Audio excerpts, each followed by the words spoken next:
There is a specific kind of silence that exists only at high altitudes. It's not the absence of sound, but the presence of a weight of pressure that settles in the marrow of your bones. In December, the Volkov family drove into this silence. They weren't looking for a vacation, they were looking for a vacuum.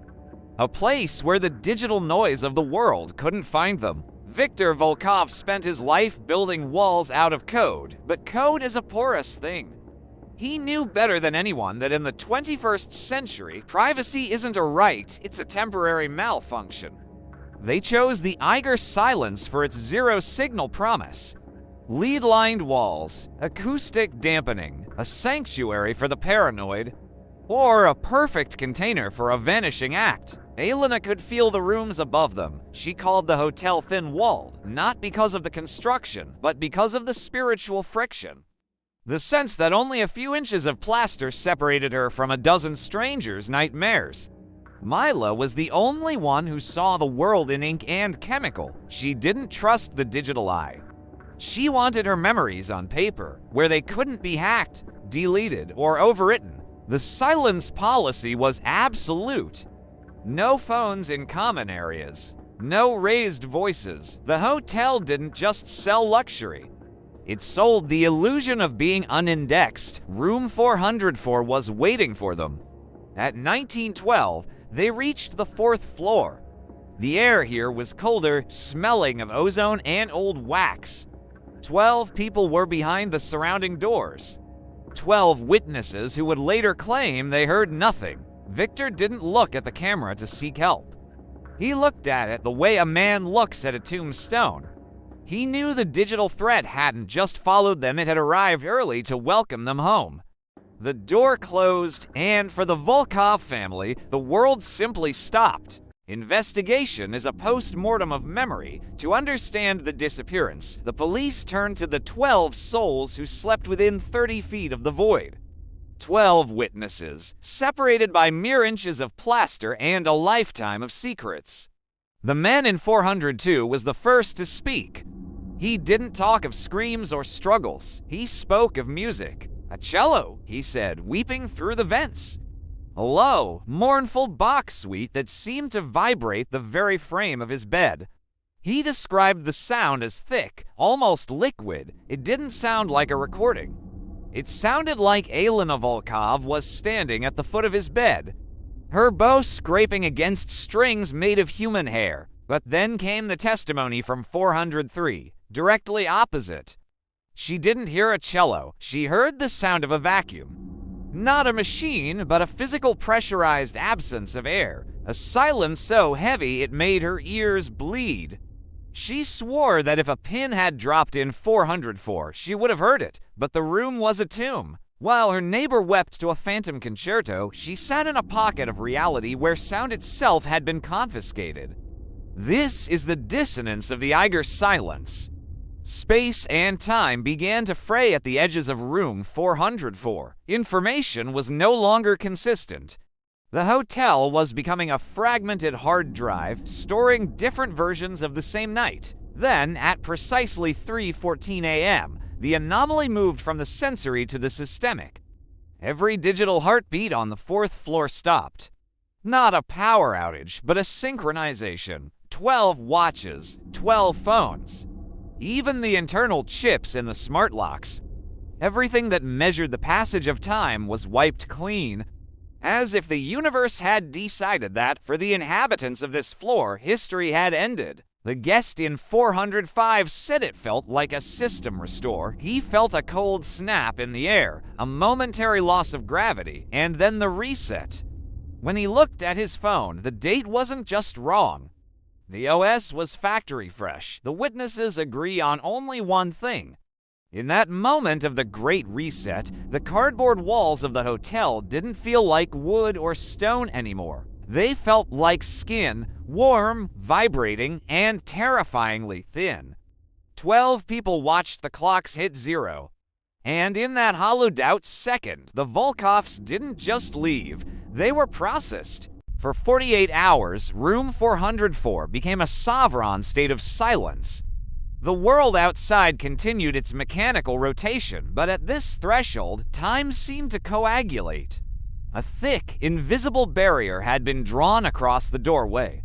On the first morning, the knock was polite. On the second, it was insistent. There was no "Do Not Disturb" sign hanging from the handle. No sound of a television, no rhythmic creak of floorboards. Just a vacuum that pulled at the oxygen. The staff began to notice a physical repulsion near the door.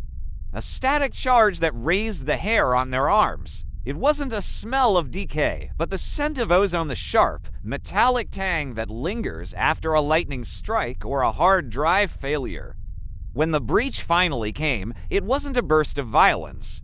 It was a clinical intrusion. The master key clicked, the seal was broken, and the air that rushed out of room 404 was 40 degrees colder than the hallway. The room was not a crime scene, it was a museum of the mundane. The beds were made with a precision that bordered on the obsessive. Viktor's shoes were lined up by the wardrobe, toes pointing exactly 30 degrees toward the window. In the center of the primary bed lay Mila's camera. It sat there like a discarded organ. To the investigators, it felt warm to the touch, the only thing in the room that hadn't been flash frozen by whatever event had occurred. There was no sign of a struggle, no frantic packing. It was as if the Volkovs had been carefully extracted from their clothes, leaving the cotton and wool behind to hold the shape of their absence. Then, the impossibility set in. The window, the only other exit, was locked from the inside with a deadbolt. For stories of sheer glass and freezing wind, no balcony, no ledge, no footprints in the fresh powder below. They hadn't climbed out, and they hadn't walked out. The room was a sealed vessel, a perfect, airtight box. The Volkov family hadn't just disappeared, they had evaporated into the architecture, leaving only the smell of cold mountain air and the static of a dead signal. When the physical world fails to provide an answer, we turn to the ghost in the machine. The digital logs of Hotel Eiger are a meticulous ledger of every breath taken within its walls. But the record for room 404 was screaming. The lead investigator, a man who believed only in logic and silicon, pulled the keycard data. He expected to see a breach of forced entry, a physical intruder. Instead, he found a sequence that defied the laws of biology. According to the server, the door to 404 was opened 14 times between midnight and dawn. 14 distinct events where the deadbolt retracted and the magnetic seal was broken.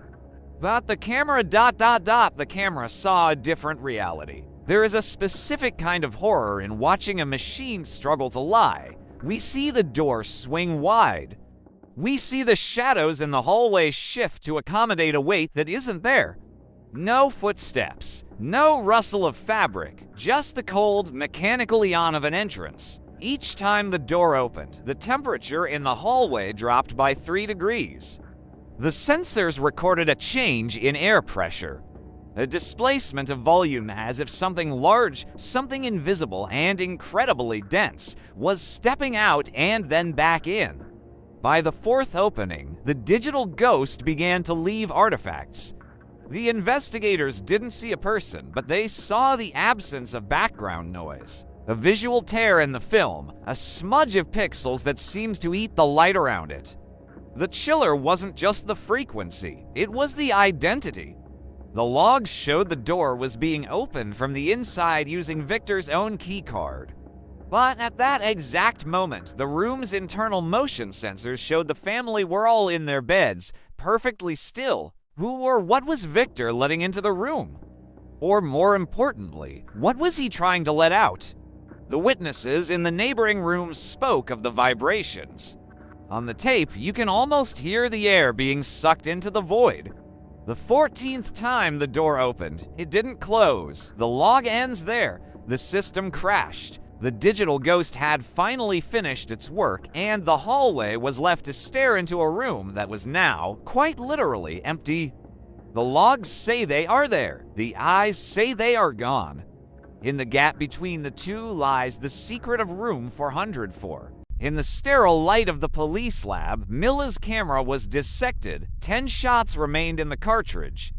10 moments frozen in chemical emulsion, the only analog evidence in a world of corrupted signals and holologs. The first shot is mundane, a family in a new room.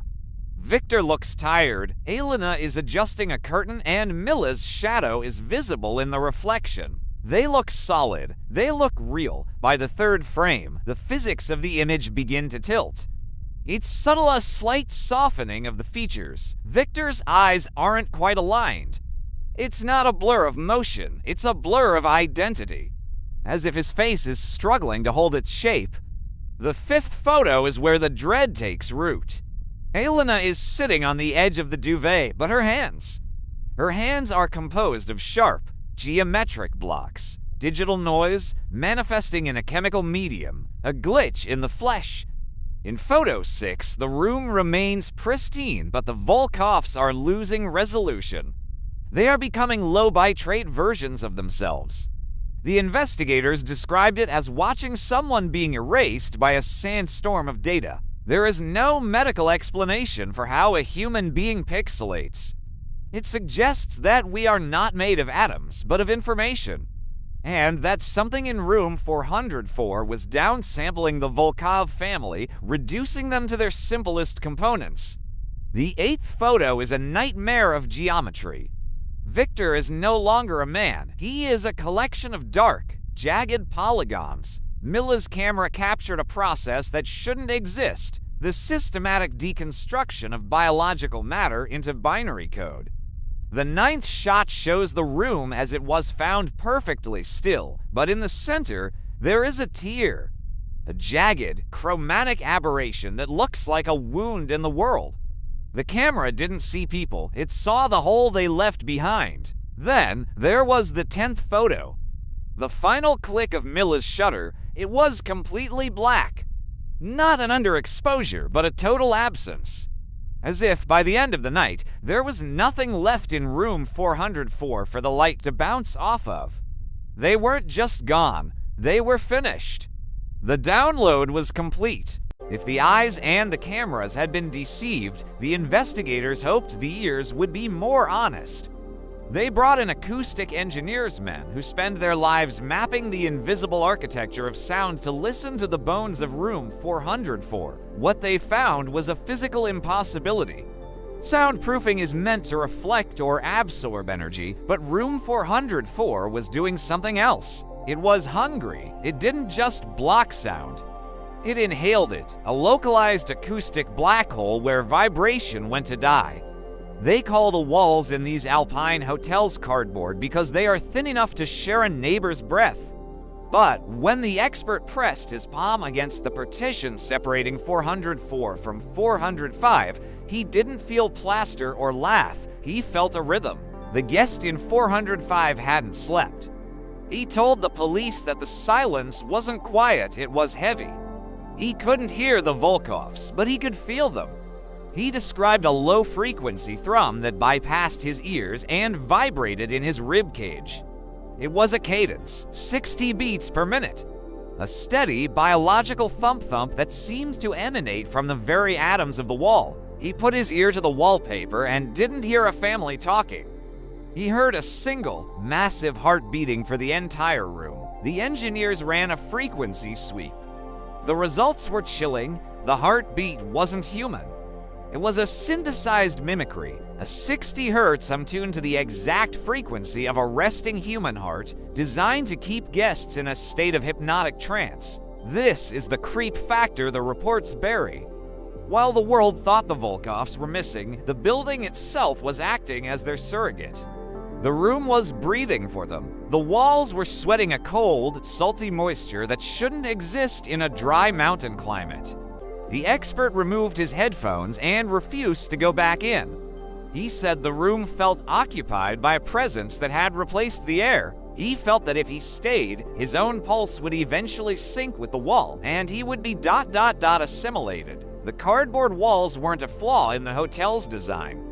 They were the conductor, a medium through which a digital threat could reach out and touch the physical world, turning a luxury suite into a sensory deprivation chamber. You can hear a lot through thin walls, but in the Eiger Silence, the walls were the only ones left talking. To understand why Viktor Volkov vanished, we have to understand what he was hiding from. In the final months, he didn't fear men with guns or agencies with warrants. He feared a mathematical inevitability, a ghost born of pure logic. He called it the Dead Pixel Protocol, a proprietary, deplayer compression algorithm designed for the next era of data storage. It wasn't meant to save files, it was meant to optimize reality itself. Viktor discovered that if you compress information enough, the physical medium housing it begins to collapse. He saw the world as a massive, overflowing hard drive, and the protocol was the system's way of clearing space. The theory was elegant and horrifying. Why move matter when you can simply summarize it? To the protocol, a family of 3 is just a cluster of redundant data. A collection of atoms that could be better expressed as a single, silent coordinate. Viktor believed the Hotel Eiger was a dead zone, a rare geographic anomaly. Where the Earth's magnetic field was weak enough to create a blind spot in the global network. A place where the protocol couldn't find its files. He thought the silence of the Alps would act as a firewall. He thought that by stripping away their digital signatures, their phones, their credit cards, they would become unindexable. He was trying to make his family invisible to the algorithm of existence. But Viktor made a fatal calculation. The protocol doesn't just find data. It creates the vacuum required to pull it in. By seeking out the quietest place on Earth, he had unknowingly walked his family into a null sector, the exact environment where the compression is most efficient. In room 404, the air wasn't just cold, it was being simplified. The texture of the walls, the scent of the pine, the warmth of Mila's skin. It was all being converted into a more manageable format. He wasn't running from a person, he was running from the end of the world one room at a time. He thought he found a sanctuary. Instead, he found the recycle bin of the universe. The Dead Pixel Protocol doesn't leave a body, it just leaves a smaller file. Every modern structure is a lie told to the Earth. Beneath the sleek concrete and the fiber optic veins of the Eiger Silence lies a darker lineage. A skeleton of stone and sorrow that the mountains refused to bury. In the 1920s, this wasn't a hotel. It was the Schwarzwald Sanitarium, a place for the lung-sick and the mind-heavy. It was designed for people who wanted to be forgotten long before Viktor Volkov ever sought a dead zone. Investigators digging through the basement archives found a recurring pattern in the architectural blueprints. Room 404 sat directly atop the old isolation ward, a vertical axis of misery that spanned a century of silence. Looking for a physical exit, the police dismantled the room. Behind the massive wardrobe, they found a structural anomaly, a maintenance crawl space hidden behind a layer of lath and plaster that shouldn't have been disturbed. It was a liminal passage, a relic of the old sanitarium's ventilation system. It was narrow, jagged, and suffocatingly small. A space that could barely accommodate a child, let alone 3 grown human beings. But here is where the mystery turned into a mathematical nightmare. The dust inside the passage was uniform. A 50-year-old silt of skin cells and stone, perfectly smooth, undisturbed. No handprints.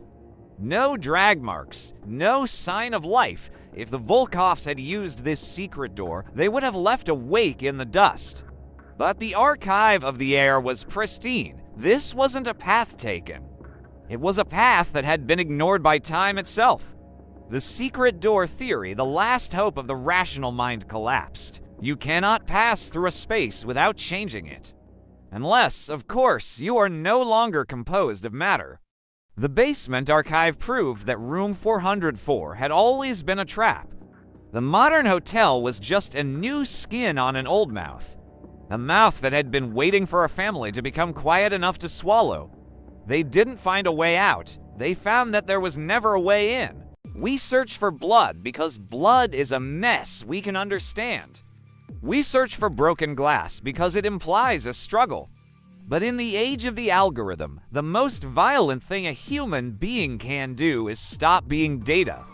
The investigators eventually bypassed the hotel's security interface and went straight to the hardware, the smart floor pressure sensors, designed to optimize the building's climate and energy load. At 3:13 and 59 seconds, the room was occupied by biological life, 180 kilograms, 3 heartbeats, 3 respiratory systems, 3 distinct gravitational anchors in the middle of a mountain. Then the clock hit 3:14, in a single millisecond the time it takes for a light to flicker or a synapse to fire. The weight of 3 human lives vanished. Not a gradual decline, not a step-by-step exit. A total, instantaneous deletion. It wasn't a kidnapping. A kidnapper leaves a footprint. It wasn't a flight. A runner leaves a shadow. This was a null event. The smart system didn't record a door opening. It recorded the floor suddenly realizing it was carrying nothing but air. Imagine a file on your desktop. You don't move it to the trash. You don't overwrite it. You simply terminate the process. The Volkovs weren't taken from the room. The room was instructed to forget they ever existed. This is the final glitch. The moment Viktor's dead pixel protocol was turned against its creator. The algorithm didn't see a father, a mother, or a child. It saw redundant information in a high-traffic sector, and it optimized them. The coldness that the security team felt wasn't just the Alpine wind. It was the heat death of data. The energy required to erase 3 souls from the physical plane leaves a thermal scar, a pocket of absolute zero where a family used to be. There is no body to bury when the deletion is total. No DNA to sequence when the sequence itself has been corrupted. Viktor Volkov thought he was running to a dead zone to hide. He didn't realize that in a dead zone, there is no one to hear you being deleted. 1 millisecond. That is all the time it takes for the world to decide it has no room for you. Investigation, by its nature, demands an ending. But the mountains do not provide resolutions, they only provide burials. The Swiss authorities eventually folded the file on the Volkovs, placing it in a cabinet for things that have no name and no scent. The hotel didn't survive the silence. It was shuttered 6 months later. Not because of the scandal, but because of a persistent systemic instability. The building began to reject its own inhabitants, the smart systems flickering with ghost weights and phantom voices. They say that if you stand in the corridor of the 4th floor today, you can hear a cello playing not through the walls, but inside your own inner ear. A frequency that shouldn't exist, a vibration that remembers Elena Volkov even if the world has forgotten her. Even now, the dead pixel has expanded. It has become a local anomaly. Hikers who stray too close find their compasses spinning and their digital lives resetting. A hole in the map that the satellites refuse to acknowledge. Try to tag this place. Try to prove you were here with a photograph. Your device will crash. Your cloud will reject the data because the algorithm that claimed the Volkovs is still there, guarding its cache. We live in a world that is being mapped to death. We believe that to be seen is to exist. But Viktor Volkov found the one truth we aren't prepared for, that in a world of infinite data, the most efficient state is null. The Volkovs didn't vanish into the woods. They are still in that room, folded into the code of the walls, compressed into a sequence that our eyes can no longer decode. There is no exit because there was no journey. There was only a process. A final, flawless optimization of 3 human lives. They didn't leave the room. The room just finished downloading them.